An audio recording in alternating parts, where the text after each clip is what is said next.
자, 자본거래와 경영성과 보겠습니다. 자, 다음 기업의 경영성과에 영향을 미치지 않는 거래는 어느 것인가? 자, 경영성과는 손익에 미치는 효과 이렇게 보시면 되겠죠. 수익이나 비용이나 뭐 이런 것들. 자, 일본의 주주들에게 배당금 500만 원을 현금으로 지급했다 하게 되면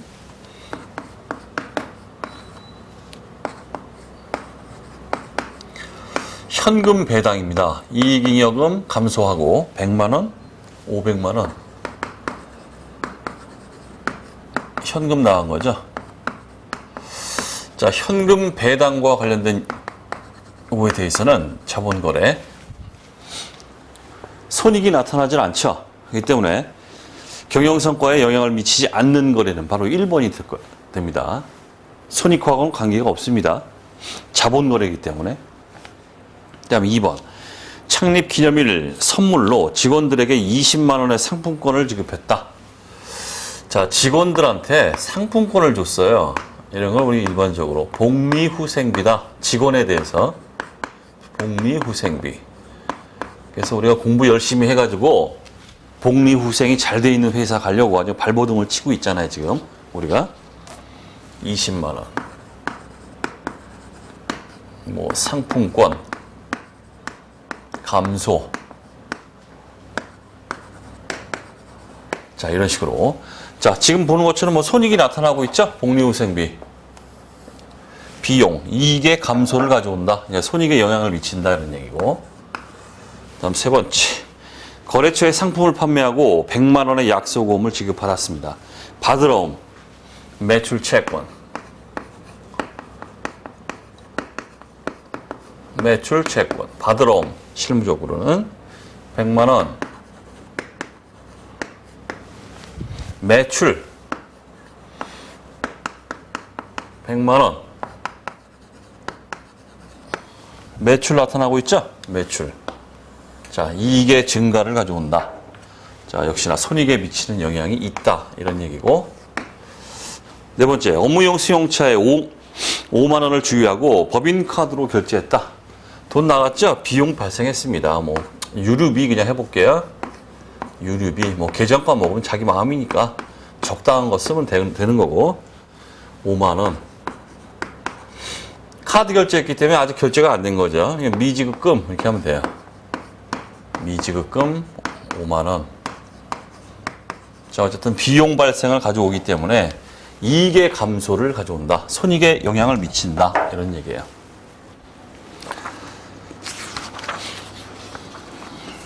자, 그 다음 수익의 정의.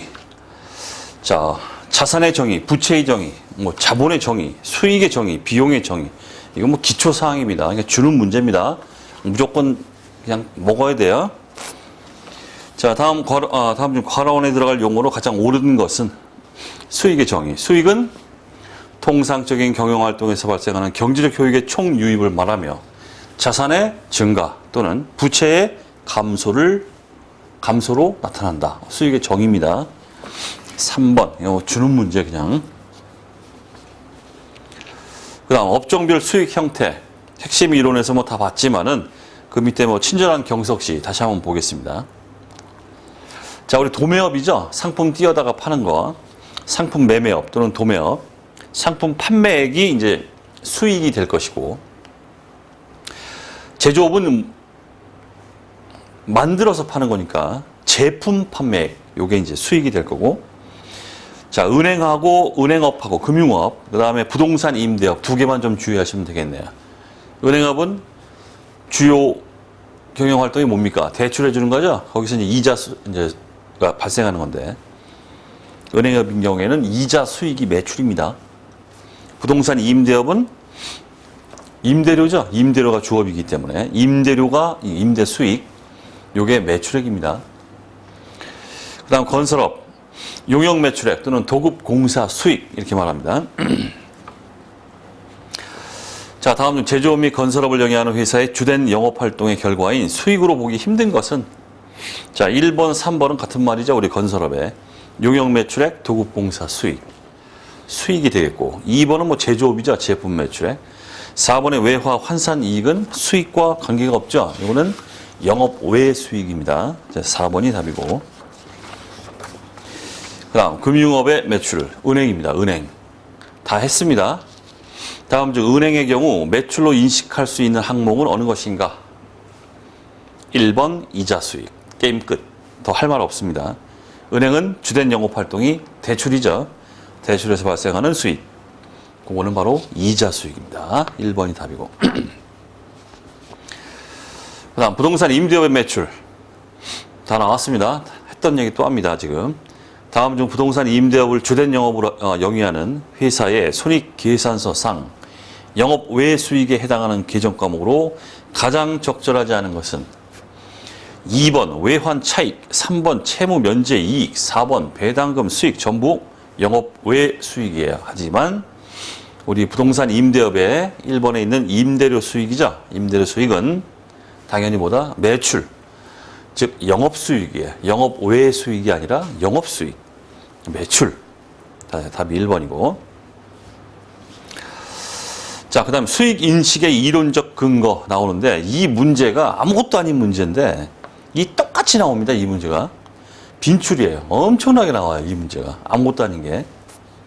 자, 결국 이제 현행 회계에 있어서의 현금주의와 발생주의의 대립에 대한 얘기인데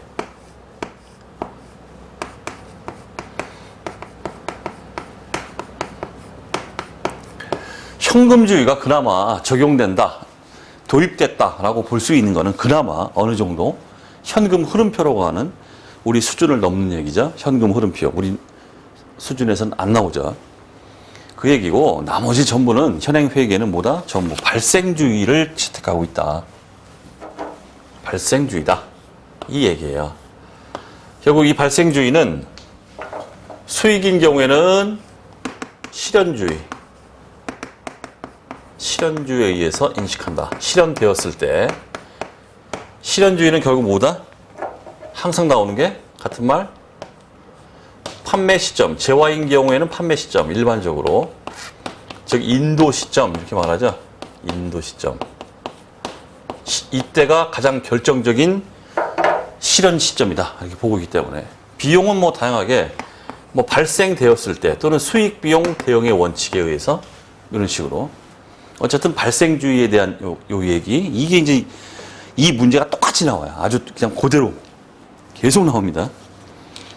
자, 다음 중 관원에 들어갈 단어로 가장 옳은 것은 상품을 판매하고 판매 대금 1,000만 원 중 200만 원만 현금으로 수령한 경우에도 1,000만 원 전액을 매출로 계상해야 된다.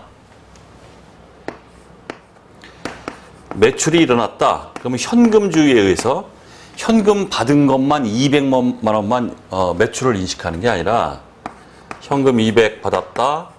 나머지는 못 받았다. 매출 채권 800. 200만 현금주의에 의해서 받은 것만 인식하는 게 아니라 1,000만 원 전체를 매출로 인식한다.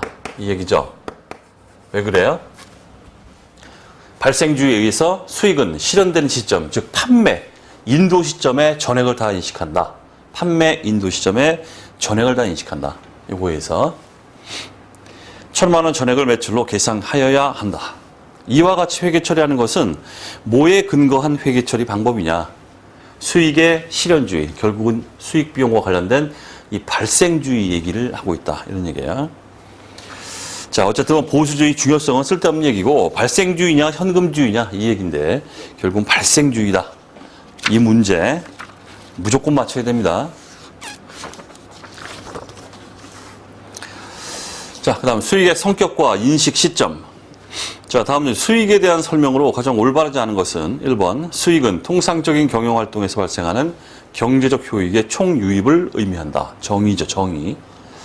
그 다음 2번 재화를 인도한 시점에는 수익을 인식하지만 인도 시점, 판매 시점 용역을 제공한 시점에는 발생하는 수익을 합리적으로 측정할 수 없으므로 수익을 인식하지 않는다. 말도 안 되죠. 용역을 제공한 시점, 용역 제공은 뭐다? 재화의 판매는 일반적으로 이렇게 판매 시점, 용역 제공에 대해서는 뭡니까? 진행 기준을 적용하라. 이렇게 되어 있죠. 진행 기준. 얘는 판매, 인도 시점. 용역은 진행 시점, 진행 기준. 자, 따라서 용역을 제공한 시점에도 진행률에 따라서 일부를 인식을 해야 됩니다. 진행률에 따라서. 수익을 인식하지 않는다. 이러면 틀립니다. 자, 2번이 틀렸고, 그 다음 3번. 수익이 발생하면 기업의 순자산이 증가하게 된다. 당연한 얘기죠. 우리 수익의 정의에서 자산의 증가 또는 부채의 감소로 나타나기 때문에 수익은 순자산이 당연히 증가합니다. 그 다음 4번. 수익은 기업의 정상적인 영업활동 과정에서 발생하는 것이므로 일시적이고 우연적인 거래로부터 발생하는 이득과는 구별된다. 우리 핵심 이론에서 했었죠. 맞는 말. 그 다음 수익 비용의 인식. 자, 다음 중 결산일이 12월 31일인 주 3일에 수익과 비용 인식 기준에 관한 설명으로 가장 올바르지 않은 것은 1번 10월 1일에 미리 수령한 1년분 임대료 20만 원에 대해서 10월 1일에 임대료 20만 원을 1년치를 한꺼번에 수령을 했습니다. 그렇다면 우리는 10월 달, 11월 달, 12월 달 3개월치죠. 3개월치만 인식을 해야 돼요. 그래서 단기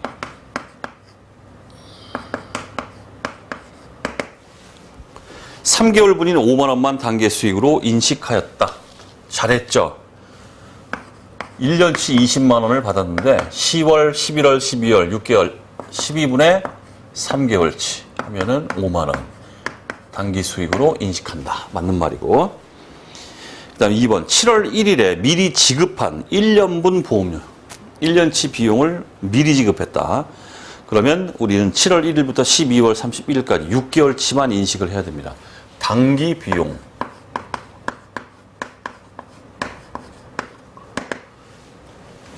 (6개월분인) 5만 원만 단기 비용으로 인식하였다. 10만 원 곱하기 12분의 6개월치 5만 원만 단기 비용이 돼야 된다. 맞는 말. 자, 그다음 3번, 4번은 같이 보시면 좋습니다. 자, 이 얘기는 뭐냐면은 매출을 하게 되면 우리가 세금 계산서를 발행합니다.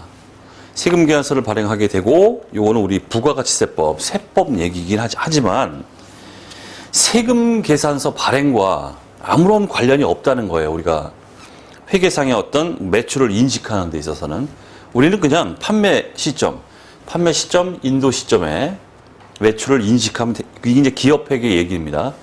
기업회계상으로는 그냥 판매 인도 시점에 그냥 인식하는 거다. 세금계산서 발행, 이거 세금계산서 발행은 우리 세법 얘기고 세금계산서 발행과는 아무런 관련 없다. 이런 얘기예요. 이때 그냥 인식하면 된다. 자, 3번. 12월 말에 제품을 거래처에 인도하였으나 다음 연도 1월 3일에 세금계산서를 발행하면서 1월 3일에 매출을 인식하였다. 다음 연도에 매출을 인식했다. 세금계산서 발행 시점에 틀렸다. 이런 얘기예요. 세금계산서가 언제 발행됐는지 상관없이 뭐다? 인도됐죠? 12월 말에 제품을 거래처에 인도했기 때문에 그 12월 말에 매출을 인식해야 된다. 이런 얘기예요. 자, 3번은 틀렸고. 그럼 4번. 12월 말에 세금계산서를 미리 발행했습니다. 이번에는 세금계산서를 미리 발행하고 인도가 나중에 일어난 거예요. 좀 다르죠? 3번이랑은. 3번은 인도하고 다음 연도에 세금계산서를 발행했고 4번은 세금계산서를 미리 발행하고 그 다음에 상품을 인도하고 요겁니다. 12월 말에 세금계산서를 미리 발행하였으나 상품을 인도한 시점인 다음 연도 1월에 매출을 인식하였다. 맞는 말이죠. 세금계산서가 미리 발행됐든 먼저 발행됐든 상관없다. 이런 얘기예요. 인도 시점, 판매 시점에 매출을 인식해야 하기 때문에 자, 4번은 맞는 말이다. 이런 얘기고. 자, 참고. 자, 우리가 세법에서는 머리에서 이제 듣고 지우는 겁니다. 쓰레기에 그냥 하는 말이에요, 그냥. 세금계산서를 텍스 인보이스라고 그래요. TI. 팔 아파서 안 쓸게요. 그냥 TI라고 할게요. 선발행 세금계산서라고 하는데 이게 뭐냐면 제품이 이제 공급되는 거, 인도되기 전에 지금 4번처럼 세금계산서를 미리 발행했습니다. 이렇게 하게 되면 우리 세법에서는, 세법 부가가치세법에서는 이 선발행 세금계산서 요거에 대해서 선발행됐죠. 미리 발행됐죠. 세금계산서가. 그 발행된 시점을 공급 시기로 봐요. 그러니까 그거는 세법 얘기예요. 우리 기업회계에서는 이런 거 인정 안 해요. 세금계산서가 뭔지 이런 것도 몰라요. 기업회계는. 그냥 판매 인도 시점에 그냥 인식하면 끝난다. 이런 얘기입니다. 예, 됐고. 그 다음. 용역 제공 수익 인식 기준. 자, 다음 중 빈칸에 들어갈 용어로 가장 옳은 것은, 자, 정답은 뭐 용역 제공 얘기이기 때문에 진행 기준, 그것뿐이 할 얘기가 없습니다. 자, 밑에 해설을 먼저 보겠습니다. 재화의 판매, 수익 인식, 판매 기준, 인도 기준이에요. 당연히 판매 인도 시점에 수익을 인식하는 거고, 용역 제공, 수익 인식 기준, 진행 기준입니다. 진행 정도에 따라서 수익을 인식해 간다. 자, 수익 인식 기준 중 진행 기준은 수익을 용역 제공 기간 중에 인식하는 것을 의미한다. 진행 기준으로 수익을 인식하는 가장 대표적인 예로는 우리 건설공사, 도급공사, 건설업을 들 수 있으며, 진행 기준에 따라 수익을 공사 기간에 진행률에 따라 기간별로 수익을 인식한다. 뭐 다 나왔죠? 진행률이 어떻고 뭐 다 나왔습니다. 자, 진행 기준 얘기입니다. 다시 재화 판매, 판매 인도 기준, 용역 제공, 진행 기준 끝. 그다음 수익의 측정. 이것도 참 자주 나오는 문제입니다. 그냥 여러 가지로 조금씩 막 바꿔가지고 나와요. 이게. 자, 다음 수익의 측정 방법에 대한 설명 중 옳은 것은 단 현재 가치는 고려하지 않기로 한다. 친절한 경석시 밑에 봅니다. 우리 핵심 이론에서 다 했던 건데 다시 한번 정리합니다. 대가를 현금으로 받았다. 상품을 매출하고 대가를 현금으로 받았다. 그러면 수익은 받은 금액이 되겠죠. 받은 그 현금액. 하지만 대가를 현금 이외의 자산으로 받았다 하게 되면 상품을 매출하고 기계장치를 받았다 하게 되면 뭐라고 했습니까? 취득한 거, 제공받은 거, 그 기계장치의 공정가치로 기록한다 그랬죠. 요게 이제 포인트예요, 포인트. 그 다음 뭐 상품, 제품 판매 후 애누리, 반품, 할인이 발생했다 그러면 그걸 이제 차감한 금액으로 당연히 간다. 자, 다음 수익의 측정 방법에 대한 설명 중 옳은 것은 기업, 대가를 현금으로 받는 경우에는 받은 현금액을 수익으로 인식한다. 당연히 맞는 말이고, 니은, 대가를 현금 이외의 자산으로 받는 경우에는 수익을 인식할 수 없다. 틀렸죠?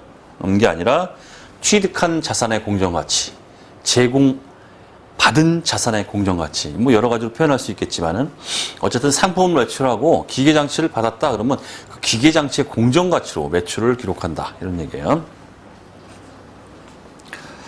자, 니은은 틀렸고, 디귿. 상품이나 제품을 판매한 후 애누리나 반품 또는 매출 할인이 발생한 경우에는 이를 차감한 금액으로 인식한다. 맞죠? 따라서 기업과 디귿이 맞는 말이 되겠습니다. 자, 이번 시간은 여기까지 하도록 하겠습니다.